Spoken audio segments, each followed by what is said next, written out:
Good morning again. So today is still Monday, and this is a little bit of lanyap. For those of you that are not familiar with the term lanyap, it's a kind of a Louisiana term that means a little extra, something in addition to.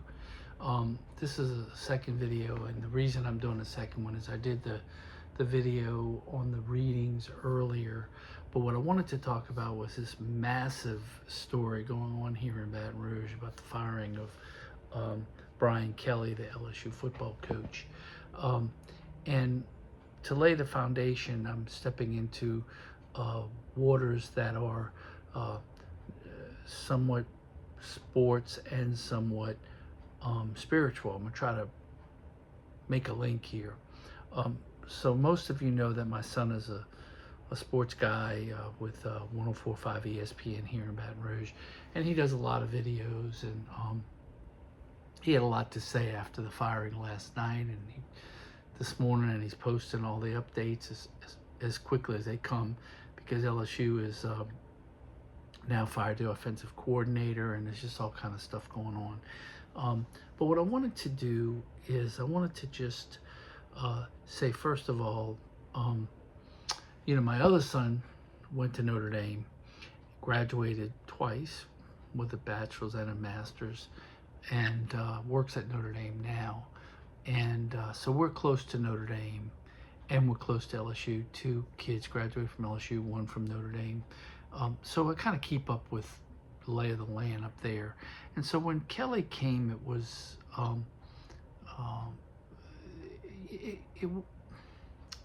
I was pretty happy, because I thought Kelly was a good coach at Notre Dame. And I realized that he had a restriction up there, being able to get good players. Of course, what's happened since then is the NIL world has changed, and Notre Dame has made a more determined effort to invest in their program, and they've had success, and that's wonderful. But Kelly here, a lot of people said it wasn't a good fit. I don't think that. I think Kelly was good. Everything that I've heard is that he was good with the press. He pretty much let people have access. He didn't try to conceal injuries and stuff like that. It was pretty open book. But in this world that we live in now, results are really the standard. And I wanted to just address a couple of things. First of all, I don't think LSU should lower its standards. I think it should raise its standards, because when you lower your standards, you only hurt yourself long term. When you increase your standards and you have something to work toward, that is that's where you want to be, always looking to improve, get better, and increase your standards. When they hired him for $100 million or whatever it was, I thought that was a lot of money. But when you look at the budgets that we're talking about and the TV revenues, it was doable.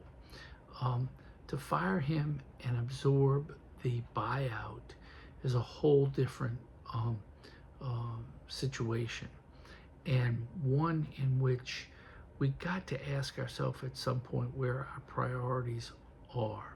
Now, in all honesty, a lot of these revenues come from TV, and that's a nationwide program. That's ESPN, that's ABC, and there's just boatloads of money there, and it comes from the advertisers that advertise on those channels during these games. And so a lot of this money is coming from those sources. Also, it's not coming from the academic budget at all, because LSU's sports athletic budget is independent of the school budget. They make a profit. So we don't have to worry about it negatively impacting academics or any of that sort of thing. I just want to say, as a question that I'm going to throw out there, is, are the priorities skewed when we're willing to spend that kind of money for somebody to not coach. And in an era where you do have other places that you could put some money. Yesterday, when I preached at Mass, I mentioned that St. Ignatius of Loyola says we shouldn't care if we're healthy or not, or wealthy or not, as long as it's getting us to heaven. And so I used the example of a person that got paralyzed who used that injury to teach high schoolers to wear their seatbelts and to not speed. That is unhealthy doing God's work. Wealthy people who use their money in good ways. I was talking about an author that I read about who tithes 90% of her income and lives on 10.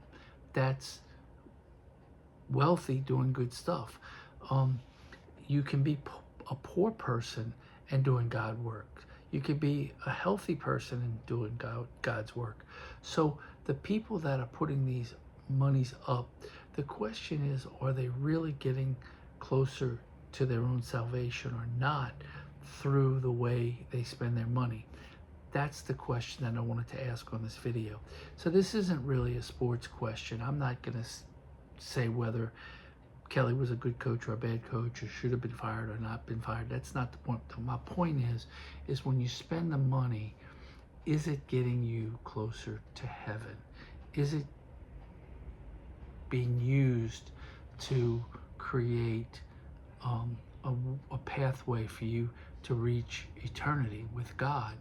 And I think that that's a question that everybody has to ask themselves at a time like this, no matter what your position is on firing or not firing.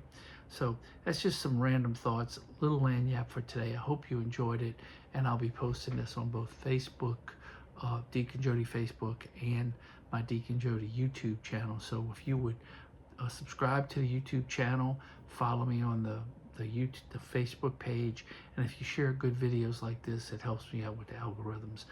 Take care. Have a great day. I'll pray for you. You pray for me.